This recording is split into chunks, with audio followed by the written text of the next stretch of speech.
Good evening, everybody. Thank you so much for coming. If you haven't been to a Poster House event before, I'm Angelina Lippert, the chief curator of Poster House, which is the first and only museum in the United States dedicated to the art and history of the poster. Now, if you are here for a serious academic analysis of homoeroticism in communist propaganda, you've come to the wrong place. This evening, we are taking a bit of a tongue-in-cheek approach to historicism and reading into a lot of imagery that today looks quite gay, but which would not have been interpreted as such at the time that they were printed. Might there have been a gay undertone? Perhaps. Might there be some subliminal messaging? Who am I to say no? But just so we're all on the same page, there isn't a ton of historic evidence for the wild ride we're about to take you on. Now, the two main players for tonight's events are my colleague, Bader AlAwadhi, a queer film historian and all-around wholesome homo-communist, as well as Zipeng Zhu, one of my favorite contemporary designers whose work is unapologetically loud and proud. Now, while they analyze historic propaganda, I will be moderating the chat. So if you have a question for them, put it there and I'll vocalize it to them. We'll also be accepting questions at the end, and feel free to add your own catty commentary because these guys are definitely not holding back. Also, as I said earlier, please choose from the drop-down menu all panelists and attendees, or no one else can see what you're writing, and I end up looking like I'm talking to myself. So now sit back, relax, and prepare yourselves for the gay agenda. Thank you, Angelina. That was amazing. Let me share my screen. Once I do that, I'll not be able to see anything. So Angelina, please just confirm that it's working for me. Okay. Oh, yes, it is. Awesome. Is it on the first slide? Yep. Perfect. Thank you. Okay.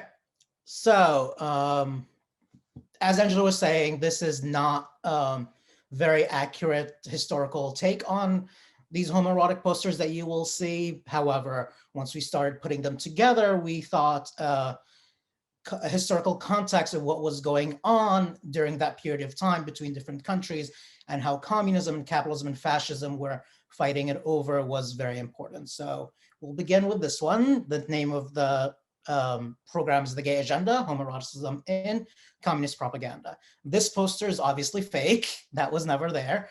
The person with the hammer and sickle was there. However, the rainbow was added on and the pride thing was added onto it.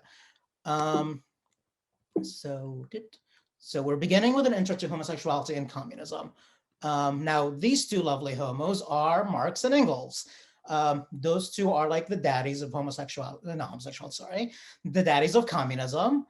And, as a devout Marxist myself, I beat my meat every night to Das Kapital. However, I have to say, there is nothing there. The daddy of communism, Karl Marx, is actually a prude. He has never said anything about sexuality, let alone homosexuality. So you will be very hard pressed to find anything about homosexuality in his writings. And so I would like to start with, we will talk about 3 different countries that this is taking place in, which is Germany, Russia, and the United States of America. I'm going to begin with the Weimar Republic. In the Weimar Republic, there was paragraph 175 of the German penal code included criminalized homosexuality. During the 1919s and earlier, the Communist and Socialist Party campaigned very hard to fight against paragraph 175 and take it down. It was very important to them from a communist perspective to champion homosexual rights during that era of time. In 1929, they struck down the right-wing parties introduced Articles 296 and 297, which would further criminalize homosexuality. And however, the Communist Party and the Socialist Party together struck it down. And in that move, that constituted legalizing sex between men, which was a big win during that time. actually, if we want to just, because I'm the historian on site. So as Bader was saying, Weimar Berlin was one of the most homosexually liberated cities in Europe, to the point that openly gay-themed magazines were sold at newsstands. And in fact, Weimar Germany, Europe, wouldn't see that level of openly gay society again until the 1970s. So Germany had an anti-sodomy and homosexuality laws since it was unified in 1871. However, the police commissioner in Berlin during the 1880s realized that unless somebody openly admitted to committing an act of gay sex, or if someone was caught participating in the act, it was actually an incredibly hard law to enforce. So no one's going to go and openly admit to something that sends them to jail. And the police were not in every gay man's bedroom in Berlin, no matter how much we would have wanted them to be. So a tolerance policy of sorts emerged, wherein police would monitor suspected homosexuals or suspected homosexual establishments like gay bars, but would essentially do nothing.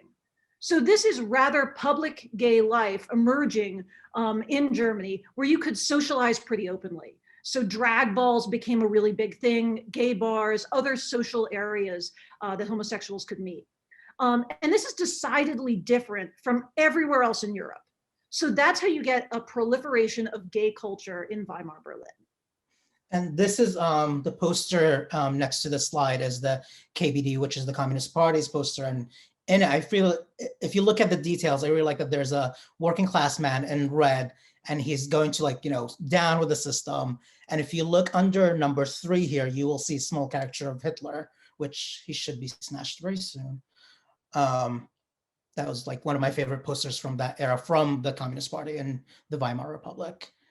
Moving forward, then the Nazi era came out. In the Nazi era, there was a reversal of previous success of the Communist Party and Socialist Party pushing forward homosexual rights. The Communist Party, the only ally to homosexuals, get de facto banned after the Reichstag fire of 1933, and many of its senior members go to exile in the Soviet Union. Now, if you look at the poster to the left of the screen, this is from 1943 in Germany. And what you see is this Jewish Bolshevik commissar coming to kill you. And basically, this is like basing on fear. A lot of the Nazi era posters, which I find, once we make the comparison and jump to the communist era posters, what I find really interesting from left-wing and right-wing posters is that they both capitalize on an initial reaction or emotion in people. So the left-wing posters, a lot of times you will see happy people, pride, you will see work, you'll see looking to the future and seeing a better future, while right-wing parties usually capitalized on fear. So there's a marginalized minority here. That minority is literally coming to kill you. During the Nazi era, there was also this fear and this propaganda that was labeled as sexual Bolshevism, which basically included homosexuality. And therefore, the idea was, if you're left-wing, if you are communist, if you're socialist, if you carry those kind of intellectual ideals in your head or those political ideals, you are most likely a decadent person and a homosexual. The Nazi Party doubles down on paragraph 175, redefining it as a felony with jail up to 5 years. And that leads us to the Holocaust. So because that Article 175 was upgraded to a felony, therefore, when everybody was put in the camps in Germany and Poland and everywhere else, homosexuals were included in that. The estimates are that 10 to 15K men accused of homosexuality were in the camps. True that even after the camps were liberated, after the Soviets went in and liberated Camp Auschwitz, the US went in and liberated Camp Weimar, there was no recognition of homosexual victims of the Holocaust. In fact, once everybody else was liberated from the camps, they left the homosexuals inside the camps to continue their sentences.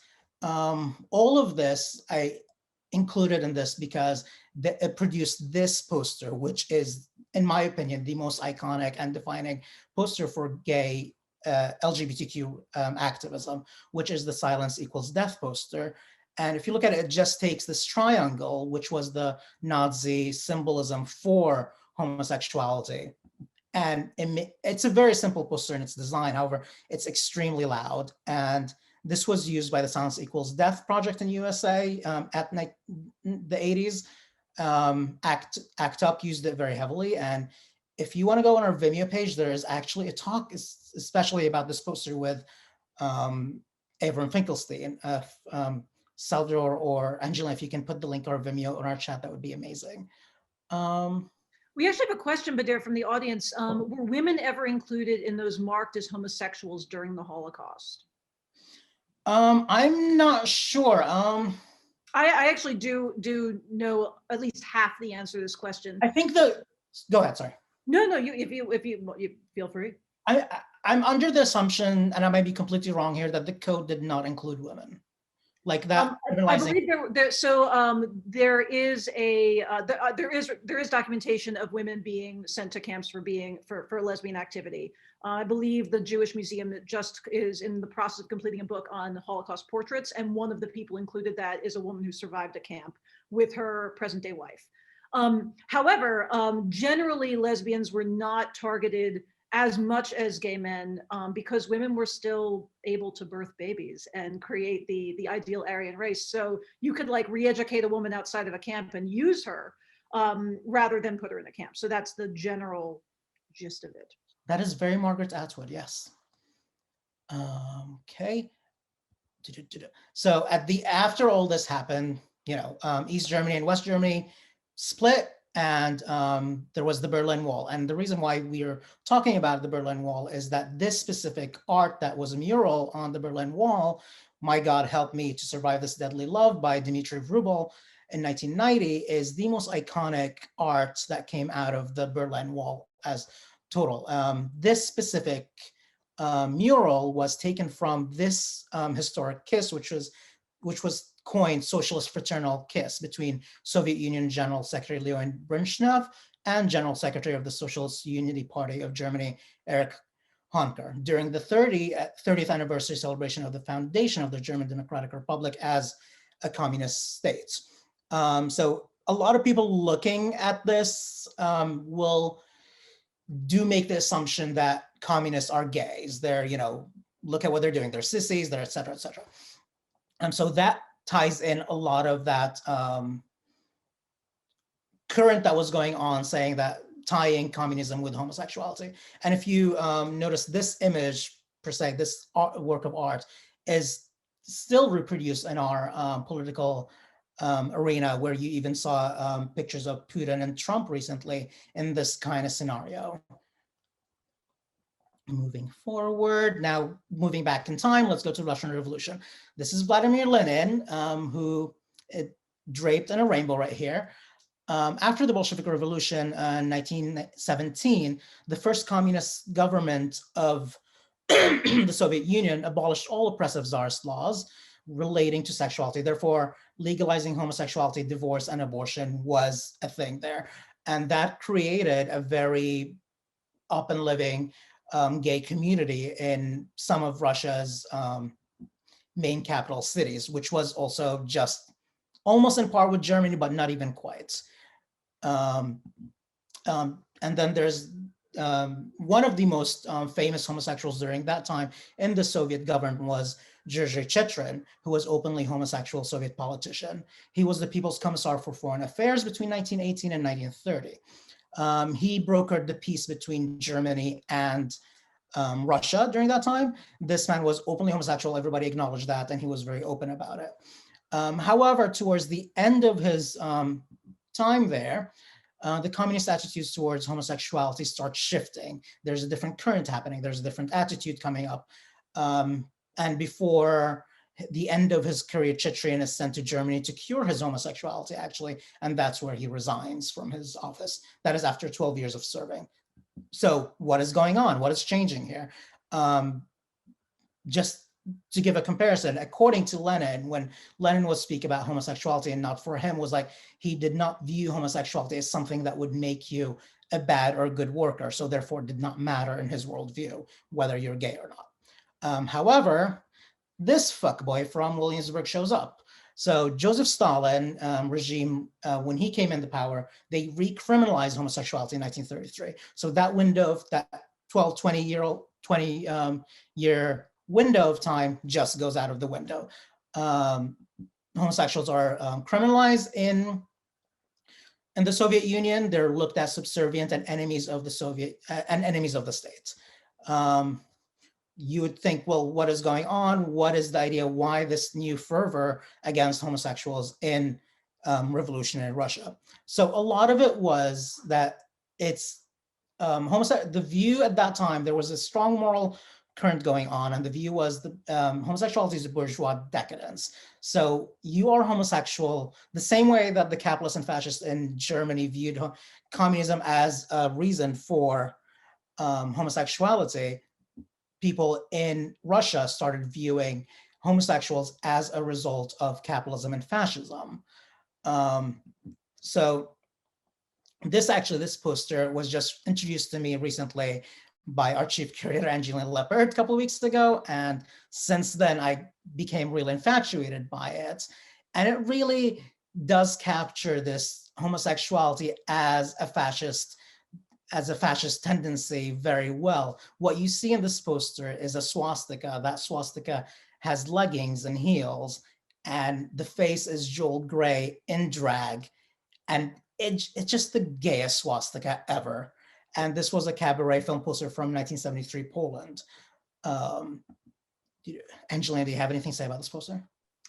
I mean, other than it's my favorite Polish poster. I mean, because it was done, Polish posters, because they were, because Poland was under communism at the time, it was one of the few areas where designers could be really creative, because there was such censorship in art and particularly poster art at this time.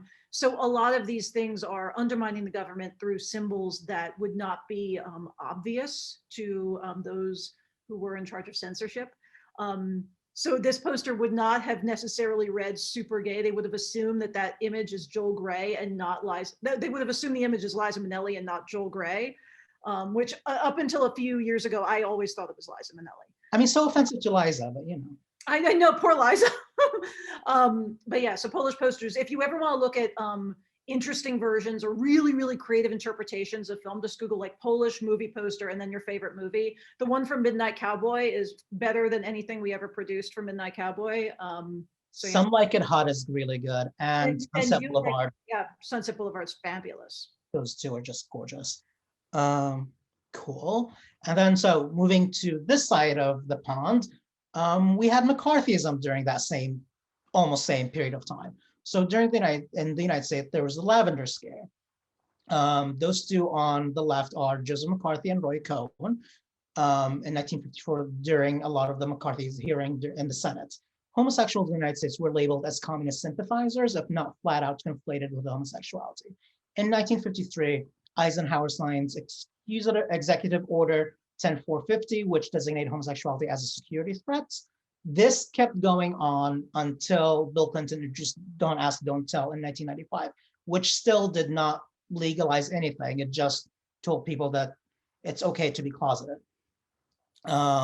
These two men, with the help of this one, wait, no, not this one. He was fired, go away.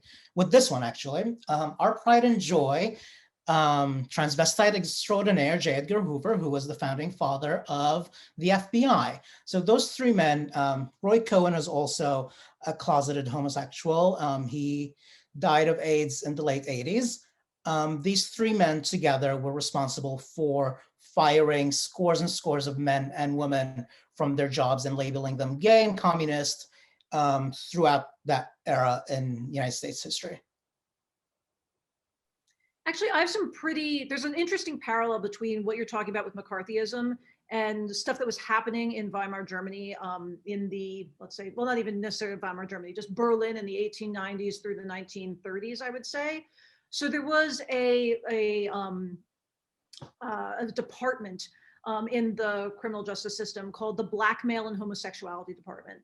And since I mentioned earlier that anti-homosexuality laws were not harshly enforced, primarily because it was really hard to police things that were happening behind closed doors. Citizens that were pissed off for some reason, so a John who fails to pay, a spurned lover, an angry ex-girlfriend, they began accusing men rather excessively of being homosexual. And because the men being accused tended to be wealthier, usually middle class, and more socially prominent, the response ended up being that the person blackmailing got the harsher punishment, which meant that the penalty or burden was usually shouldered by the blackmailer, making blackmail the harsher crime than homosexuality, which I find really interesting. And even more interesting that blackmail and homosexuality were crimes under the same department in Germany. Right. That would be the same almost in the United States, because what they viewed homosexuals as was a threat to the states. It wasn't necessarily like the laws were written or justified in a way that it's not a moral reading of their behavior, but the fact that they're gay makes them more susceptible to blackmail, and therefore they cannot serve the government. Which is so moving forward in conclusion to all of this. So we took you on this like small ride, excluding China, because Zipeng will entertain us very soon about everything China, is that a lot of these clashing ideological thoughts, communism, fascism, capitalism, and socialism, had this moral current in them that viewed homosexuality as a result of the other. So they all perpetuated homosexuality as something as a result of that kind of thinking. So if you're a fascist, you think communists will make you gay. If you're a communist, you think fascism makes you gay. And that was that. Hopefully that was helpful and will serve as a good starting point for the posters that we're going to look at later after Zipeng walks us through China.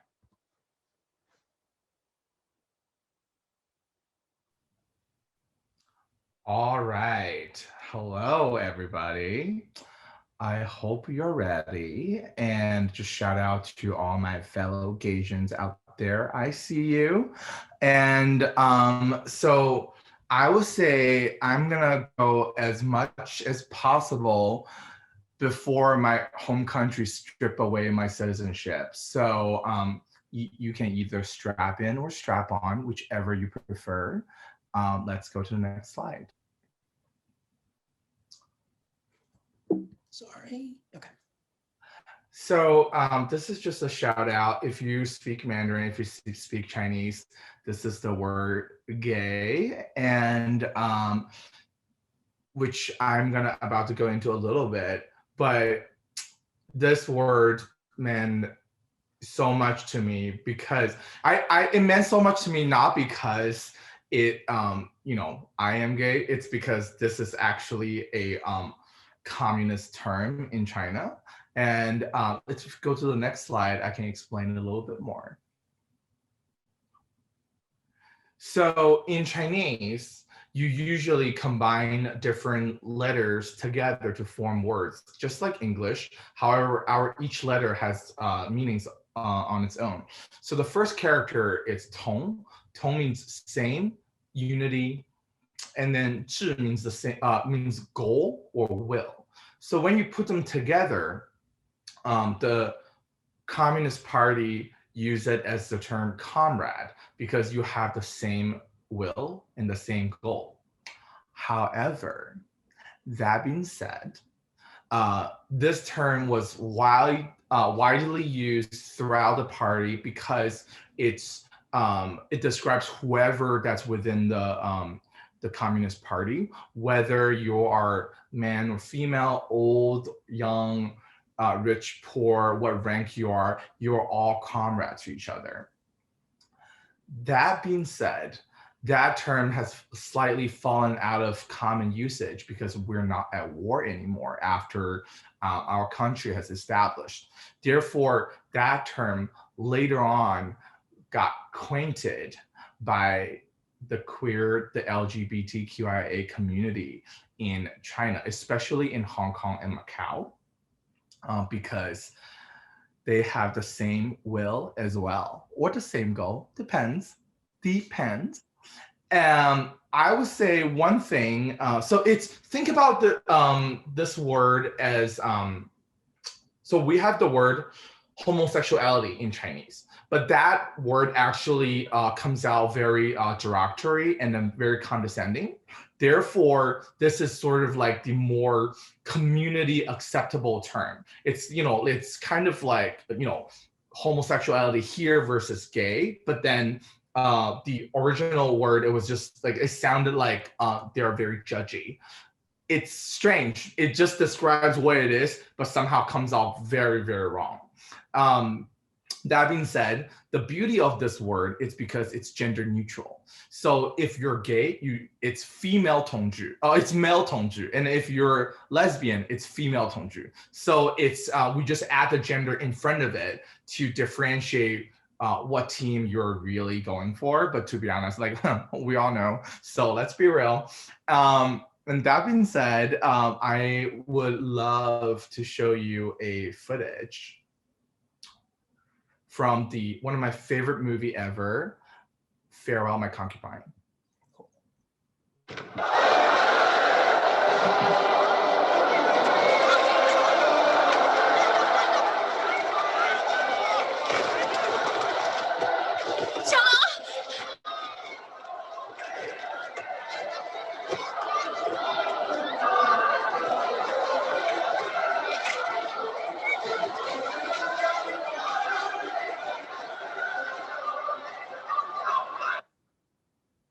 So the reason I put this footage in here, it is because the hypocrisy of this party, it's just unbelievable. Why do I say that? So what you just witnessed are two Chinese opera singers got punished for being homosexual. And meanwhile, there's so much going on with all the comrades. So if we go to the next slide. Mao or meow? Why do I say that? Why do I say that? Let me tell you. So even though it's commonly believed that our previous chairman believed sexual castration of sexual deviant, it's, just not something that you want to talk about, but it's somewhat of a mystery. However, there is a Chinese doctor, also a anti-communist politician who lived through the revolutionary China. And then after he immigrated to United States, and then he wrote about our previous chairman. And he had a book called The Private Life of Chairman Mao, that he claimed allegedly that my previous chairman had sexual relations with younger comrades in the military. So is it Mao or is it meow? I'll leave it up to you. Why else would you go to the No, clutch my pearls. no, why else would you go to the military? No, castration is really interesting that you bring that up, because even in Germany and Russia, that was a very popular thing. And if you look at that politician I showed you, Georgia Chetrin, one of the things he actually considered doing was replace his testicles with the testicles of a straight male to cure his homosexuality. I don't know if that would work, or we don't know, because they didn't do that experiment, sadly. If it does, please do not tell Mike Pence. He should not know. He should not have that information. Cool. Anyways, moving forward. So prior to 1997, homosexuality was actually illegal. But what happened in 2001 is that there's this case in our court, and then our government finally have made a statement that basically is a non-statement. The statement is that when it comes to homosexual activities, there's no approval, no disapproval, and no promotion. That means that they're just kind of try to stay as neutral, like a lukewarm tap water as possible. But that being said, and here is me injecting my personal experience as a gay man growing up in China, is that So, you know, I go out, I have fun, and then there's plenty of gay bars and gay clubs everywhere in China. What is interesting is that when you go there, there will be a lot of police cars in the front. What's interesting is that the police there are doing two things. One, to make sure all the queers are not partying too hard. That annoys the neighbor. So they want to remain the homogenous society balance. However, they're also there to protect the gay people or just all the queer community in general from you know, potential hate crimes. Therefore, gay bashing or hate crime is extremely rare in China, especially organized ones. That's like non-existent. So it's a very, very strange way to be gay in China, in the sense that like I can do all these things I want as long as like I don't wear like, you know, I am gay, like, you know, up on my chest, and that's okay. You know, I can have it as my tramp stamp, and that's totally fine. So this is me, my time about the homosexuality within the Communist Party. And Bader, take it back. Yeah, cool. All right, so we're good with that. That was short. That was just the intro. Now we're getting to the meat of our presentation, or actually, that was the serious part. And now please disregard everything we're gonna say.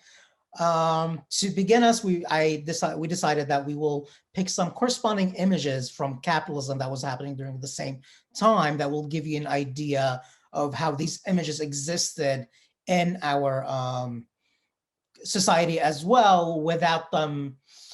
Because for a lot of people, I feel if you are gay or if you have those tendencies or you're sensitive to those materials, you would recognize it right away, but it would go under the radar for a lot of other people. This is Schilt's beer from 1946 to 1950. That was an ad campaign that kept going on. There is like 10 or 12 iterations of them, and they basically have two men bonding. And you would see the first image, it has a subtitle, "I was curious." The second one, "I tasted it." And then the last one's, "Now I know why Schilt's is the beer that made Milwaukee famous." And they're extremely just homoerotic and... Daddies. What? Daddies.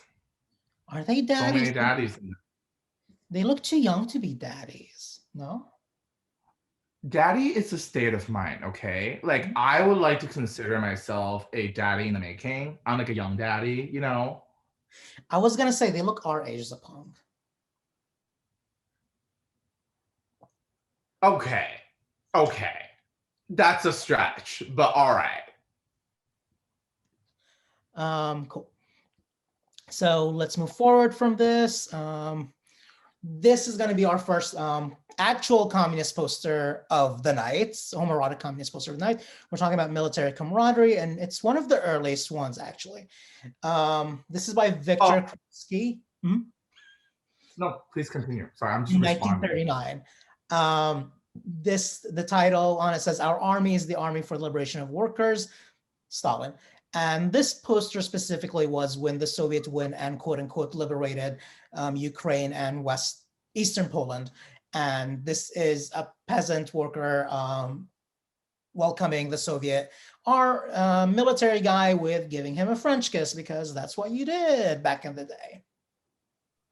Well, actually, one thing I was going to add to this part is that, while this poster is certainly not displaying this, this is very much would have been considered a heterosexual, like, thankful kiss at the time. This poster does bring up a really interesting fact about major cities and the military and homosexuality in Europe. So basically, any city where there was a proliferation of soldiers in Europe, say from like the 17th century onward, there tended to also be a simultaneous rise in male prostitution.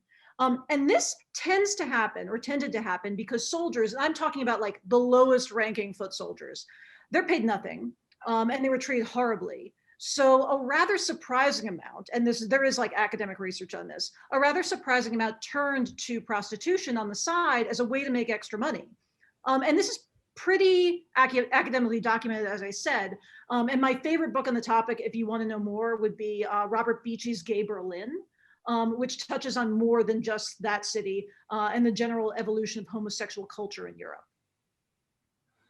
And I would like to propose the question to everybody here. Who is the real bottom here? So Bader and I had a debate when we were rehearsing this, because my personal view is that the guy with the mustache is a power bottom. So yeah. All right, so I'm curious to see some of the comments, but I'm just gonna leave my personal opinion there. I think that guy on the left. There's a lot that's saying that the guy in the helmet's the power bottom. Or that they're both bottoms. I mean, that's not what I, yeah, that's not what I see. Like most of the top that I encounter are chill, and then I'm that person to throw myself in front of them, which I think in this case, the left person is clearly, you know, embodied me in every single way. So, you know, that's just You're my saying you personal just take. saw that soldier and you just grabbed him and made him your bitch. Well, so I would make him my bitch by being his bitch in some ways. That would be like my you know, bedroom inception. Like that's how I see, you know, how everything works. Yeah, I mean, that's also my Tinder bio, but Right? I don't know. I think the guy with the mustache is the top because he has his eyes open while making out. And that's just the top sociopathic behavior. also somebody in the chat pointed out that that gun is the most phallic. Right. So maybe, yeah, maybe they're not gay. Maybe they're just into toys. That happens.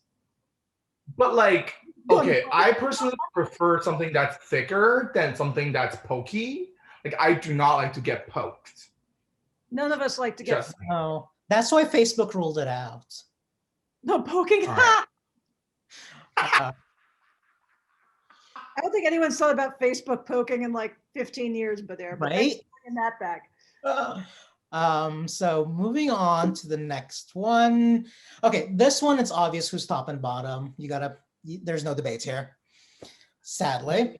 Go ahead. But I just want to, like, on behalf of all Asian gay men out there, not all Asian gay boys are bottoms, even though some of us are.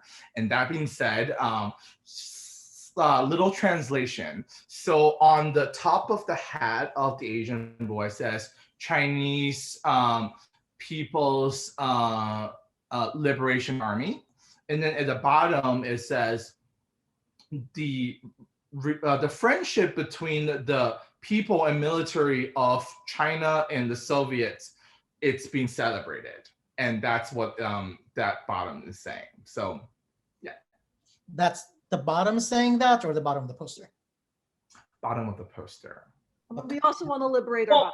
The bottom is celebrating in different ways, okay? The bottom is celebrating by bending over. That's what this conversation is about. I do think the next step in this wokeism is the bottomist movement. It hasn't just hit yet, but once it does, it's going to be glorious. Another thing, one thing that I really noticed while researching a lot of these posters that I chatted with Angelina slightly about it is that it's very difficult to find the artists of these posters. There are some that you can find one or two, or maybe just a last name, but never a full name. And this is one of them too. Angelina, if you can just a little give us context about why is that? Oh, sure. So with a lot of posters produced under communist rule, you wouldn't sign anything because it was all owned by the collective. There was no ownership of your own art. So many posters, particularly in Russia and China, would be, they would be made piecemeal. They wouldn't necessarily be made by one person. So there would be like the guy who does faces, the guy who does lettering, the guy who does outfits. And sometimes, particularly on the posters that we have in our current show, The Sleeping Giant at Poster House, come on down and see it.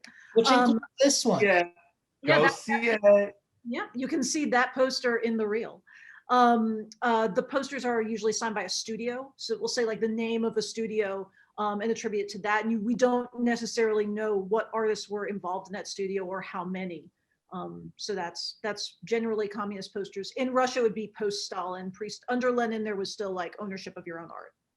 Right, and let's touch on that soon because I got something that will highlight that difference very soon coming. Okay, so that was our military ones. We're moving to Pride and Labor. Pride and Labor section deals with less fraternity and couples, but more of a one-person situation. So we got this one, which is just extremely fabulous. Yeah, I'm in love with those mesh gloves that this person is wearing in the factory. And it says, we are building Thofilavam. This was from Euripimov in 1928. And it also is very different than the regular socialist posters or social realism that takes on later. What I think this guy is working on or preparing for is the RuPaul version of the gulags, if I'm not wrong. I think that's my interpretation of what's happening here. But like gulag, but make it fashion? Yeah, they totally did. Yeah, such a way, bitches. I think that's what he's doing. He's fierce. Like, yeah, I want to be him in my revolutionary life. Also, before you slip from a purely like poster history perspective, it's interesting that you see like where so posters at this time would have been printed insanely cheaply, and this is actually a pretty shitty design poster in like the grand scheme of things, and it's not really representative of socialist realism, which I'll talk about later. But if you notice like the ombre effect in those upper letters, and then you see how like there's also red in his face, I am almost positive that that is not intentional, that red is just like they were sloppy and the red bled over. So yeah, just to underscore, these things were very cheaply made. They were meant to be used and destroyed very quickly. These were public ephemera. So they had a very short shelf life. But see, if that was intentional, then this poster would be great. Oh yeah, then it would have But they would not have really. And also, like, why are his pecs like airbrushed on? Like, is he that guy who gets like his like pecs and six pack like airbrushed in the morning? Probably. I've seen this torso in Grindr. I'm pretty sure. Yeah, headless though. It has to be headless because his head is way too red for this. Okay, cool. So moving forward from this one is this guy who's the poster reads, "Comrade, your factory is your pride," and he's holding his pride. I mean, can we just talk about what is he holding and what is he wearing? And I just want to see the flip side of this poster. If I have this, I would like to turn around and to see what's behind. I mean, it just seems like not only he is promising a whole lot, and also he has a bright future behind him. Yeah, I think his pride is in his back more than his front. I mean, that front is, I mean, I'm a lady, I cannot accommodate that front, but his back might have been really nice. Oh, so you don't want to accommodate a front with that kind of texture, but that's a trip to the doctor. Yeah, ER, and with lack of our communist health infrastructure, I will be in debt. It's metaphorical. It's sort of like it's a shape reference. You know, it's like, you know, have a heavy head. You're into that shape? Sure. I mean, I'm not like, I am more about the girth than like shape or length. So that's, I'll leave it like that. I agree with that sentiment. This was actually, sorry? I said girth matters. That is a movement. So that was one of the reasons why one of the posters that actually I talked to Angelina about because this has the signage of this title Pfeffer as the artist, who to me does not sound even Russian. And Angelina had this theory that it might be the studio that made it. Yeah, I mean, because studio names were not necessarily overtly Russian, they could have, it could be the name of the studio as opposed to an individual, or it could have been like a German transplant. But we will never know. Moving forward, this fabulous poster. This poster is supposed to warn you about the effect of mustard gas on human skin. This was from 1925, also unknown artist, although I wouldn't know who would want to sign his name on it. Is there a signature? There's a signature down there. That's AB. But wait, where do you see the signature? There's the rock. The guy is holding a rock, and then beneath that very rock at the very bottom. Oh, I yeah, I think see. I see it. There are many artists, poster artists who just used initials when signing something, because again, like the guy who makes the Cheerio box doesn't sign the Cheerios box. It's just like these were meant to be destroyed, so these didn't have a ton of value for preservation. So in this case, this is actually a pretty poorly done poster. This is not representative of the style that would have been predominant in the Soviet Union at this time. It's it's pretty like art like draftsmanship 101. It is. The guy took Art 101 and was like, I'll make a poster. And it's the gayest thing ever. And I'm sorry, you want to call it mustard gas? Sure. I mean, I have 3 things I want to point out. One, maybe AB stands for absolute bottoming. And then second, I think this is talking about a grinder hookups next morning. So the young boy fell in love with the top, and the top is like, yeah, I got work to do. I gotta go. But then the boy was like, but I love you. That's my second point. My third point is like, if your cum looks like this color, please talk to a doctor. Please. I mean, the amount of sperm and blood that they wasted in each other is epic, though. Like, I mean, I would even wager that there would be more people than the people present based on that level of fluid, bukkakiness. I can't say it. Uh, Oh, the person making the Army Hammer comment in the chat. Oh, too soon. Too soon. Army Hammer. Okay. He was trending on Twitter yesterday because there were like all those screen grabs from his personal account of him saying he's like a cannibal of women and he wants to like do all these depraved sexual acts to young girls. No one paid attention to this. Who was this? No, I heard about it. I heard about posted on Instagram about Call this. me by your name. Yes. Thank you. Yes, I remember now. Call me by your name. Call you by your name. No, definitely. And this one is really striking in how different it is also from the social realism that will coming forward after this time. As Angela was saying, also during Lenin's time, you were also more accepted of being gay and different, you were able to do art in a different way that was not allowed once, Daddy Stalin comes in the picture, where everything becomes unified. Going forward, these two cruising. This says mighty culture creates mighty corporations. This is from 1918. The artist is also unknown. The art is good. The guy took like Art 201. He can pass a little bit. But I like how this is like a factory setting, yet those two are just cruising each other. Well, and their girlfriends. Well, they're taking a break. They're on break. Oh. And then when they're on break, they decided to work a little bit more in the dark or in the shade. The shade. A close collaboration, if you will. I'm pretty sure they're both verse, though. Nobody's giving me a top or bottom attitude here. Yeah, definitely. These two are two verse. Well, they also look like kind of like weathered and older. They've been around many blocks. Yeah, at a certain age, you can't be picky. You just got to do it. Yeah, sure. Okay. Now we're going to the bulk of this, which is homocommunism. During the Soviet rule of Russia and its cooperations with whether it was China, India, the Arab world, and whatever else it would reach out to, there was this idea that you would produce these images celebrating the fraternity and brotherhood and cooperation between the two nations. So a lot of these posters, once you start looking at them, start feeling like the same replicas of the same thing again and again and again. It was very difficult for us to tone this down to a couple that we did because there's like hundreds of these. They don't stop.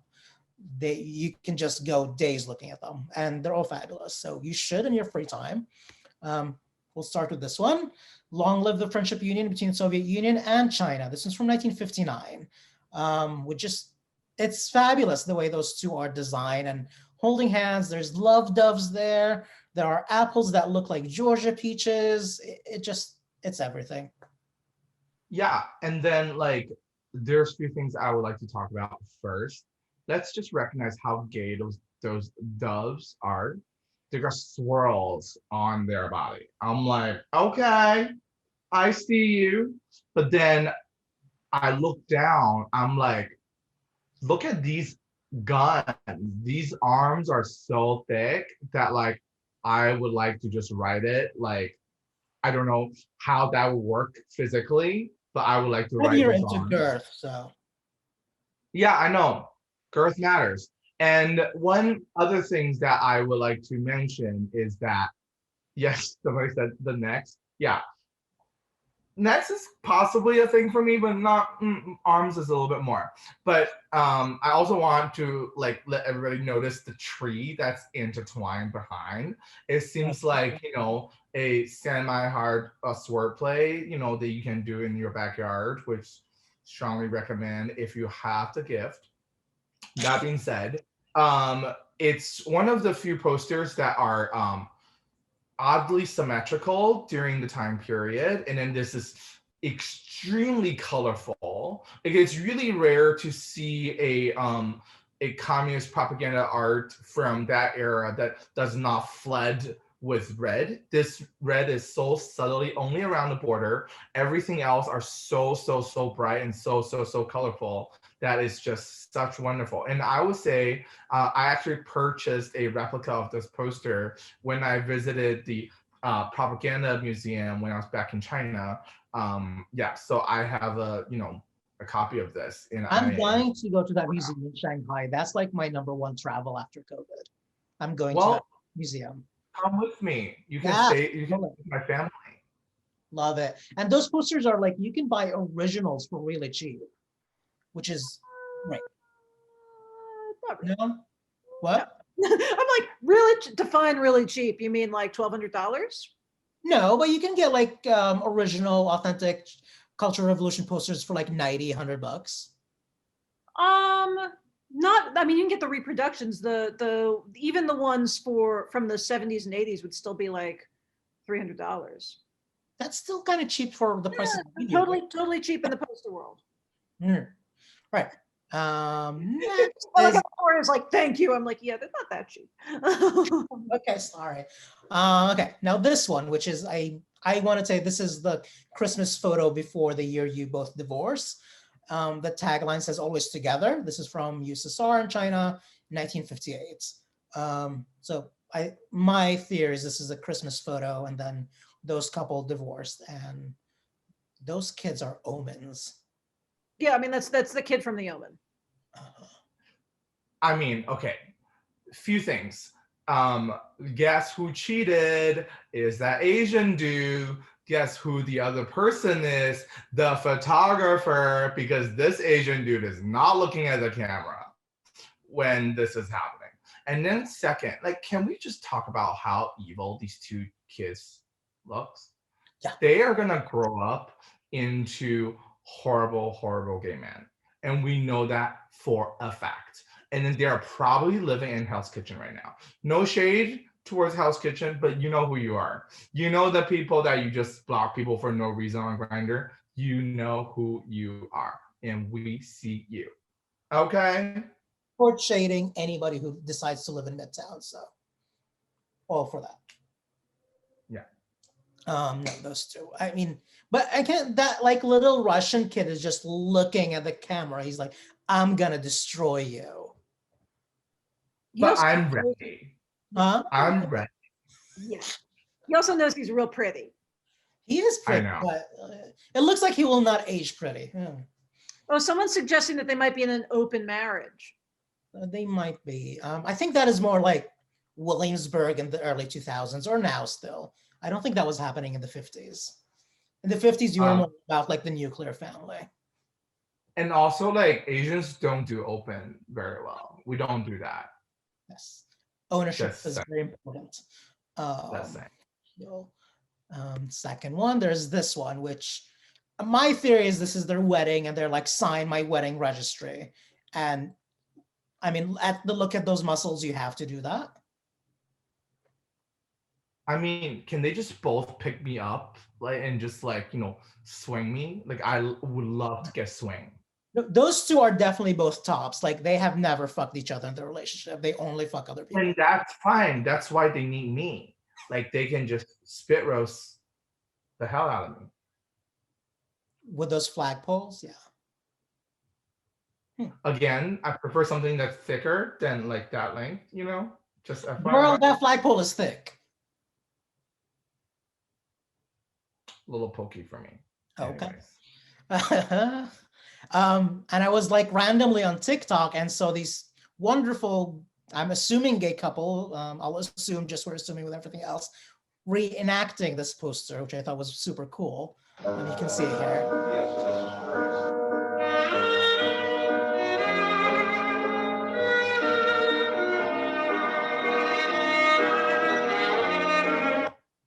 So thank you, Pavel. That was wonderful.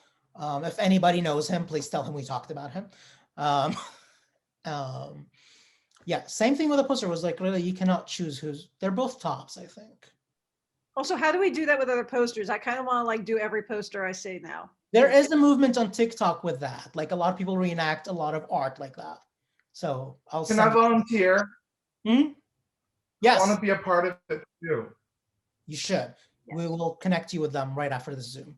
So, and this is another one which also plays on the same thing. The same theme happened in different cultures when the Soviet Union went in and did fraternity and, you know, friendship with them and tried. This was from India, so it says Indians and Russians are brothers. What I find really interesting about this poster is that the Indian flag is wrong. So the flower is simplified and the colors should be reversed, which is just like, okay, where's your Indian inclusivity HR department? Did you sorry. No. Go ahead. Well, I was gonna say, did you want me to talk about socialist realism for anyone who doesn't know what that is? Please do that. Oh, sure. So what the piece that we've just recently seen, socialist realism was basically the style of art that was most prominent in both paintings and posters. It became the official style of the country. I'm talking about Soviet Russia from around 1932 up through the 80s.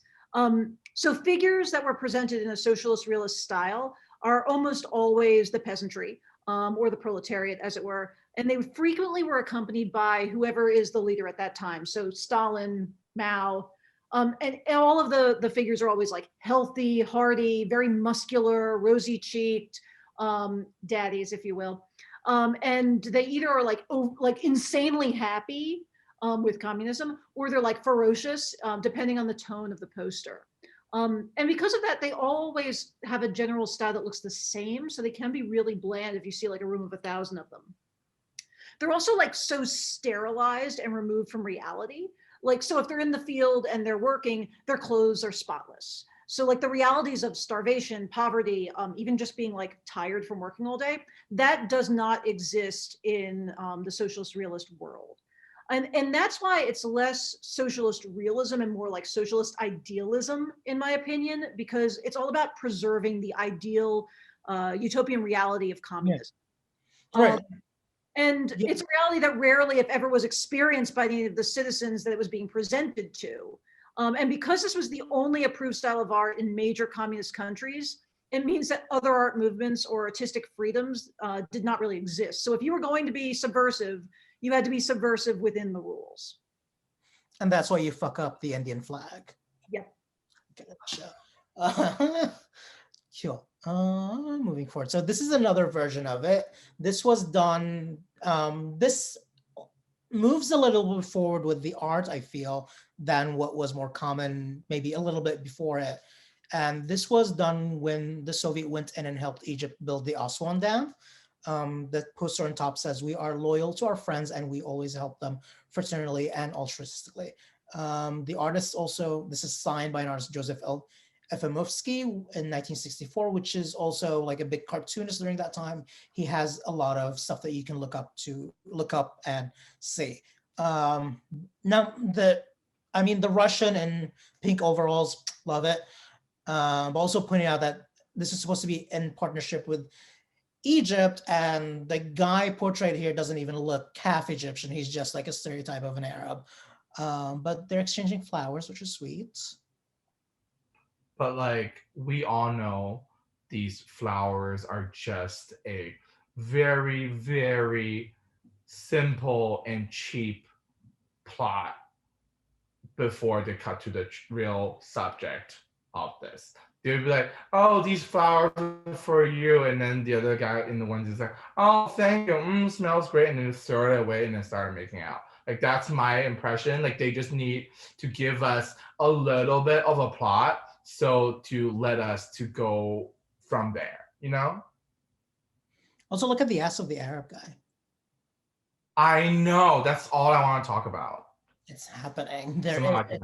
He does all kinds of workouts for that. Angelina, do you have anything to say about the art in this and why does it look slightly different than what we were used to in these kind of posters?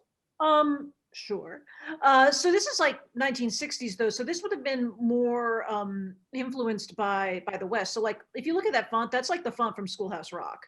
So you're getting that, like, you're getting like more psychedelic influences, and pink and that kind of saturation was incredibly popular in mid to late 60s posters. Also that style of loose illustration, this is not socialist realism. Oh. I would say that this actually is a bigger influence by Ospal posters, which is, if you don't know it, it's OSP, like AAAL. And it was a communist publication. It was part of a communist publication that came out of Cuba, but it was usually printed in multiple languages, so Arabic, French, Spanish. And those posters always presented camaraderie between oppressed peoples. So I would say this is like kind of in that realm of stuff. And as far as graphic influences, definitely the 60s is having a bigger play in here than the socialist realist posters. Now, you're gonna be like, well, the Chinese socialist realist posters are happening at the same time. You're like, yes, but particularly Chinese graphic arts are generally 20 years behind the rest of Europe. Or not the rest of Europe, they're Asia, but they're generally 20 years behind other art movements. So socialist realism was big under Stalin in Russia. It became big in China 20, 30 years later.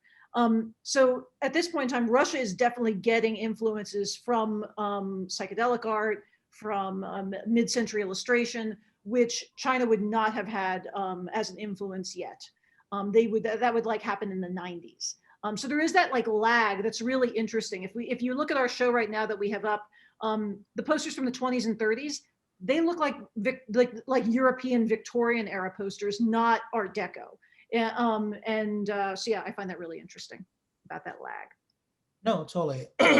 This is like one reason why this is one of my favorites of the ones that we looked up tonight is this exact scene of the native Egyptian giving a gift as a thank you to the Soviet person who comes to help them was dramatized by Egyptian gay filmmaker Yusuf Shaheen when he made a movie about building the Aswan dam in 1972, a couple of years after it was built.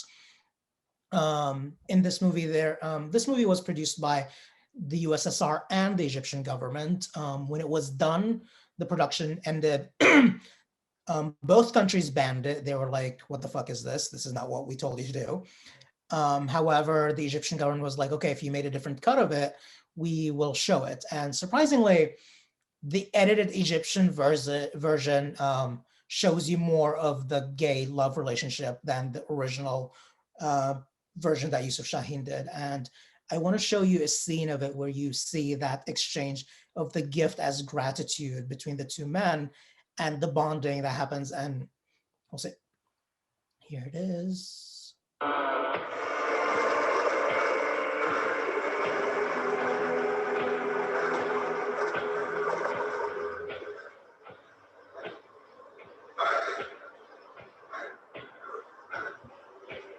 أنا آخر واحد مر في المجرى ده. Там нас было двое.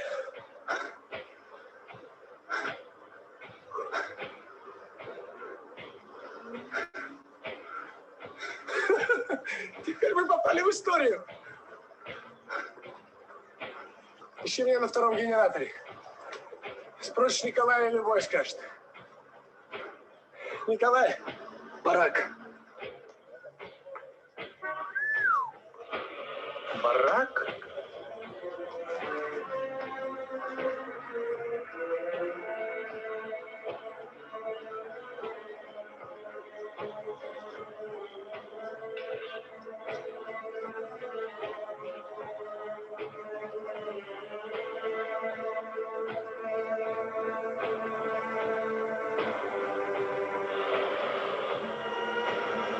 olacak.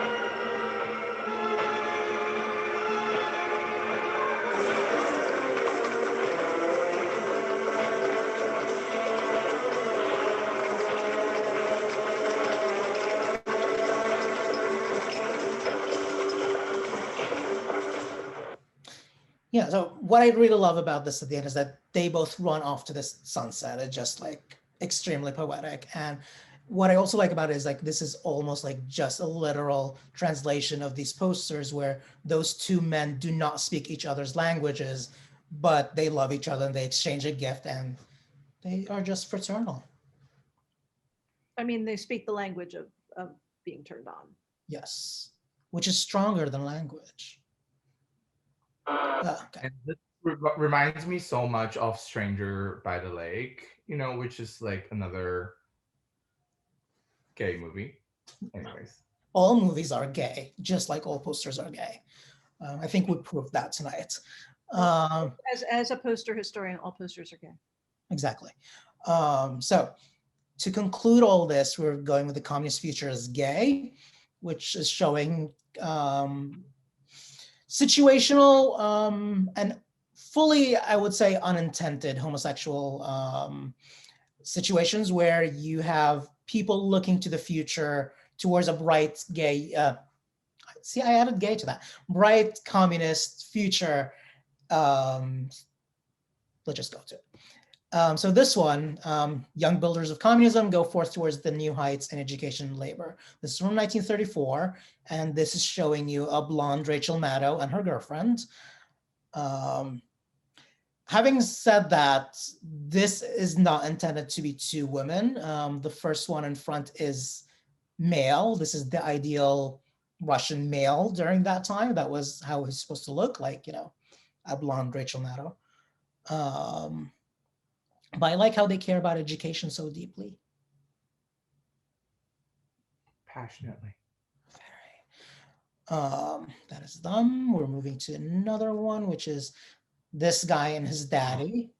I know. It says glory to the work. Daddy. Go ahead. No, please. I'm just screaming out daddy. That's all. Scream it louder. Let's hear it. Like this daddy, I want to sit on his face. That's all I want to do. I think that goatee will be very pleasurable. I want to point out this totally is Colonel Sanders.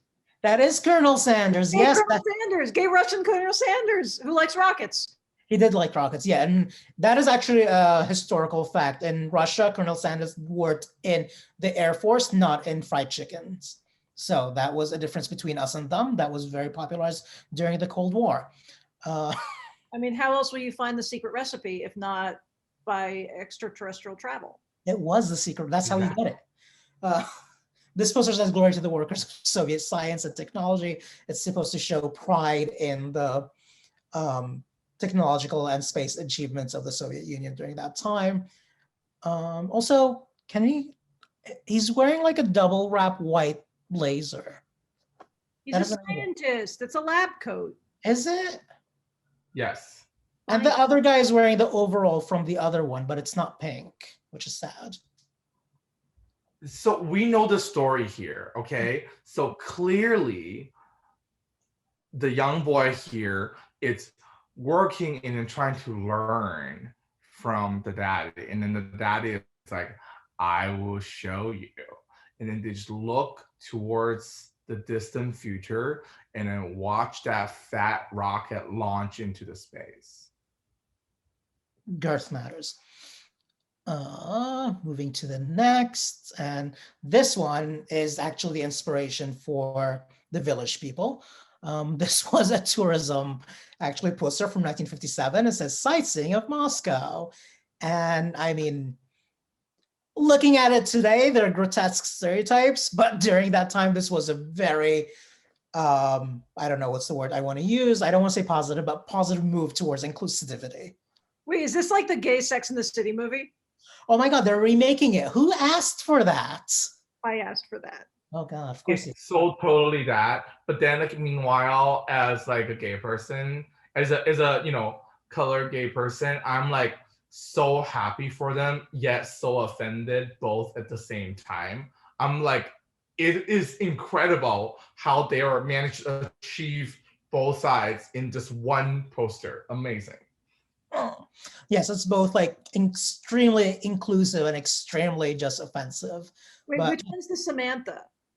oh, I think the one that's, I'm presuming, supposed to be Mexican, but I am unsure, given that it's not a real costume. Hmm. Who's the Charlotte? The one that's fully covered. Oh yeah. Okay. Is that supposed to be Muslim? He's going to Hajj or something? So Well, we're both wearing a tarbush, so I like him. But no, the Russian is also wearing like a folkloric dress, which is lovely. I mean, I think that's Miranda. as Lauren points out, we all agree that Miranda is the one that's in Chinese costume. Yes, she's all about business. She does not kid around. She is gonna run for mayor too. So this was that. Let me stop sharing.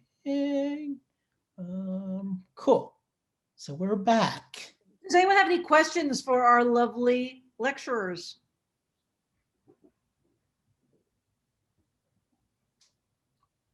Or not? Nobody asked us anything. That cannot be. Someone asked if there are a collection of these somewhere. So some of these posters are rarer than others. Some of them are at view at the museum right now. But I mean, if you looking on the internet, you'll be able to find hundreds and upon hundreds of these elsewhere. Especially the camaraderie ones. There's like, they never end. Oh, and Jason wants to know when they can visit. Well, Poster House, we're open Thursday through Sunday, 10 to 6. Come on down. Reserve a ticket in advance because COVID. Oh, somebody said this made me gayer. Oh, I love for that. I want to know, what is the gay communist future? It's in your hands, Kyle. Yeah. It's up to you. Well, there was some questions here. Oh, do you think that vilifying homosexuality with communism relates to villains in movies having gay tendencies? That's a big conversation. And I have. Sorry, I will send you to watch this documentary. Now I think it's on Netflix called "Do I Sound Gay?" And then they talk about how much of the classical Disney villains has either like a very posh British accent or a very grand, what's it called, gentleman-like behavior or gesture that a lot of the young gay men watch and learn and then admire and adapt. So I think that could really help you with that question. I strongly recommend. It's really, really good. I love that everybody here just knows Disney trivia and worships divine. I mean, Ursula, come on. Yes, hello. everybody's like finding out that Ursula was on divine, which is lovely. Wait, have you ever done the Instagram thing where you like, what Disney villain are you? Or like, what gay Disney villain are you? I'm always. I did it and it showed me Jafar. No, yeah. I did it. It showed me Jafar the first time. I'm like, you racist shit, bye. Racists. I know. It was Jafar the first turn. I mean, I generally think of you as Jafar. I know. Like, no, it didn't even, yeah, it didn't even hook up during it. Another person, yeah, so on that I would say, specifically in America, yes, I don't know how was the situation in Germany or Russia and China, but in the United States, if you see a lot of movies during the Hays Code, a lot of the villains were gay, and you could not say that they're gay. However, they were, dressed in decadent gay robes or kimonos, and they had like lavishly decorated apartments. They basically look like this image I'm showing here.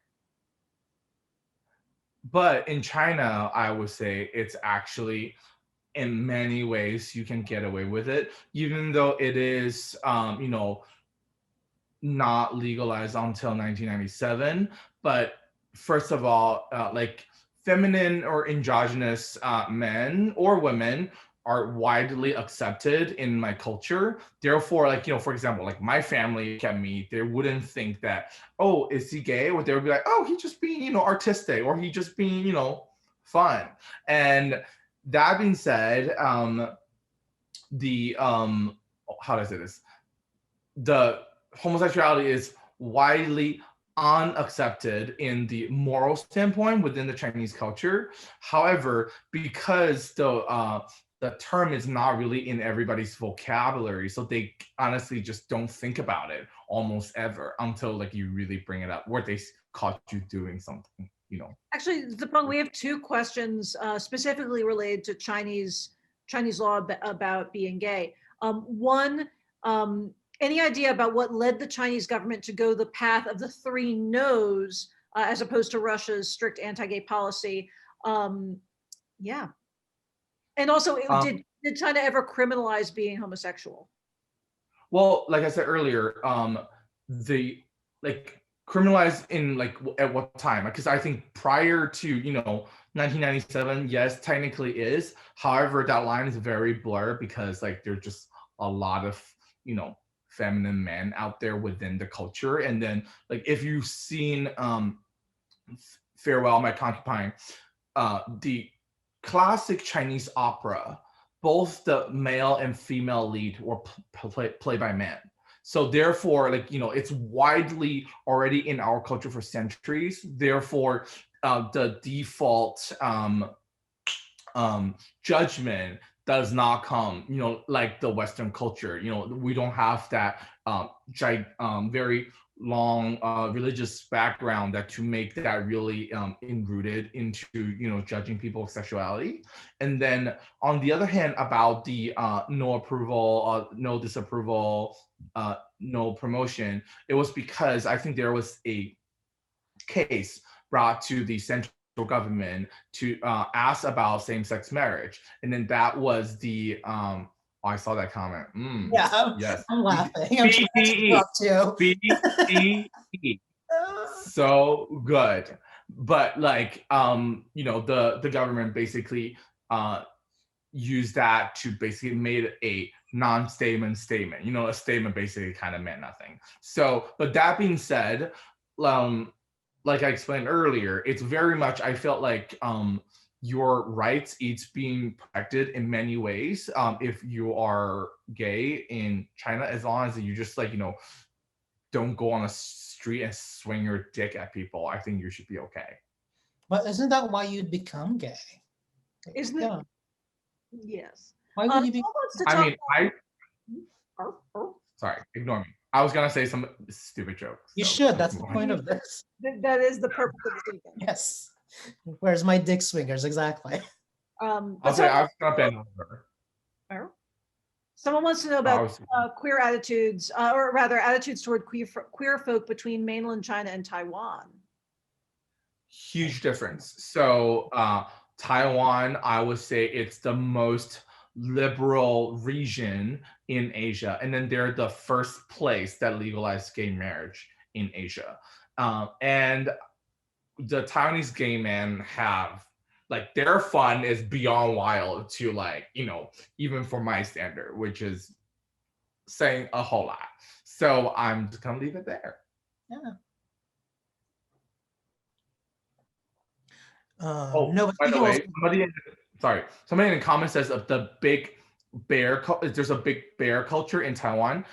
So just quick little Asian gay lingo. Asian bears are called pandas. So it's not a bear culture, it's a panda culture. You're welcome. Panda was my grandma's nickname, so now I have really complicated thoughts. Oh, I'm sorry.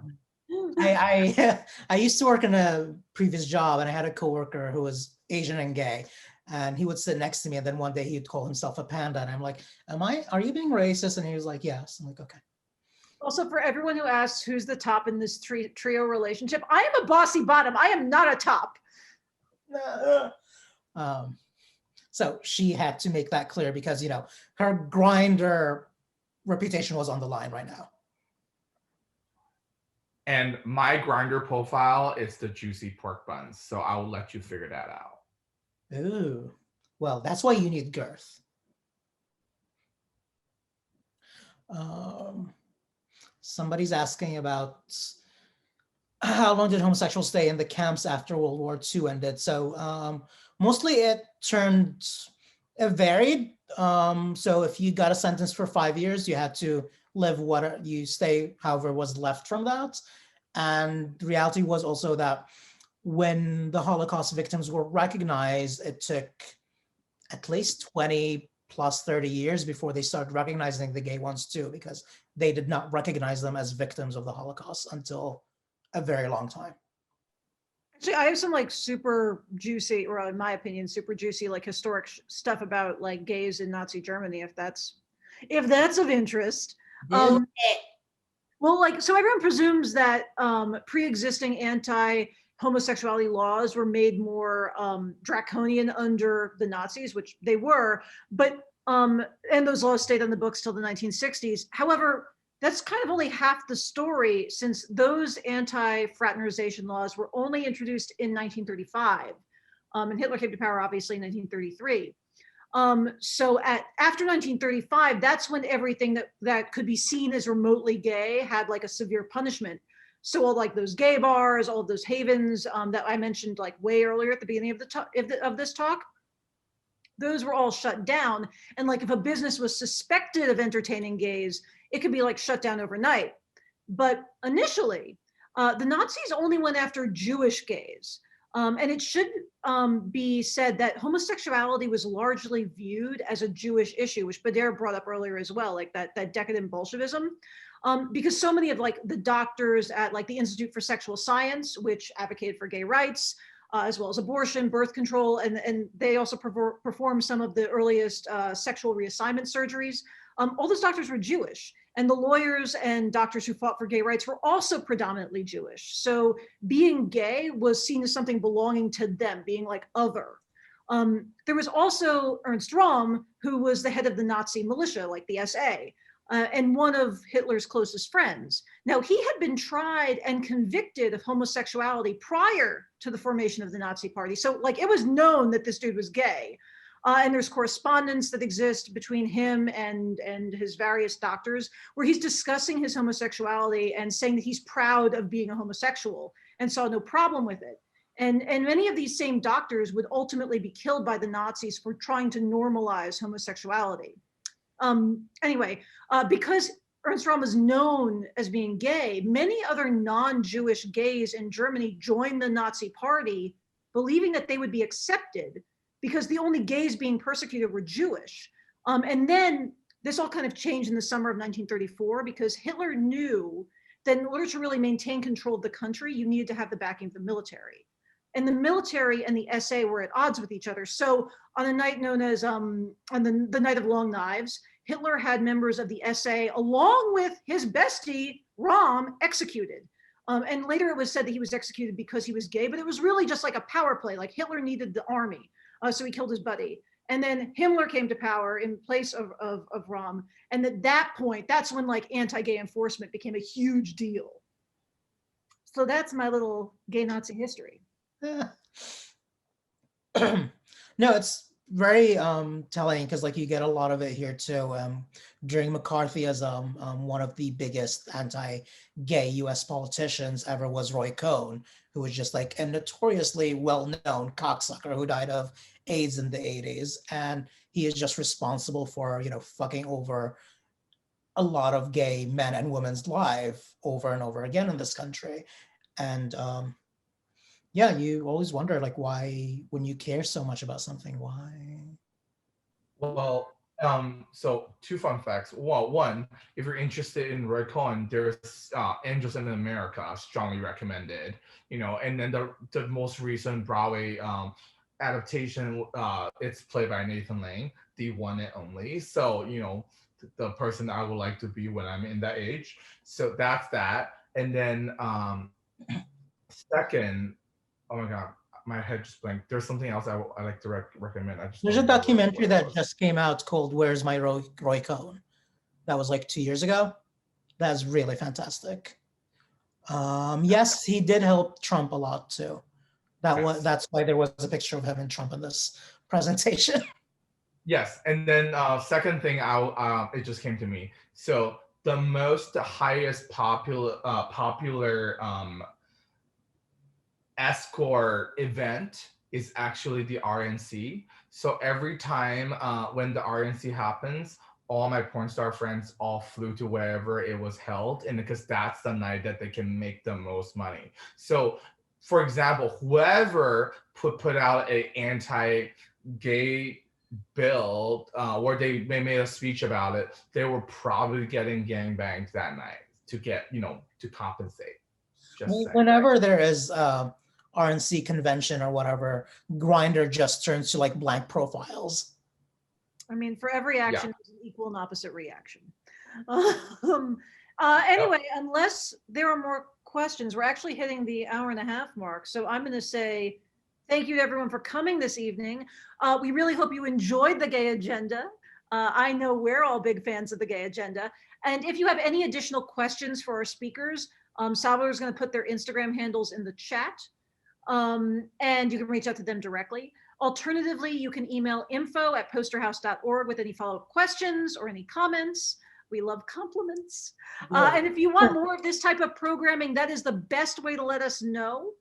And if you want to see many of the Chinese posters we looked at in person, you can see them in the Sleeping Giant Posters in the Chinese Economy, which is on view through February 14th at Poster House. That's not a lot of time, so definitely book a ticket.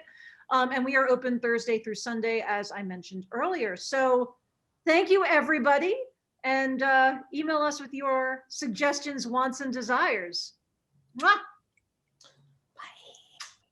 Bye.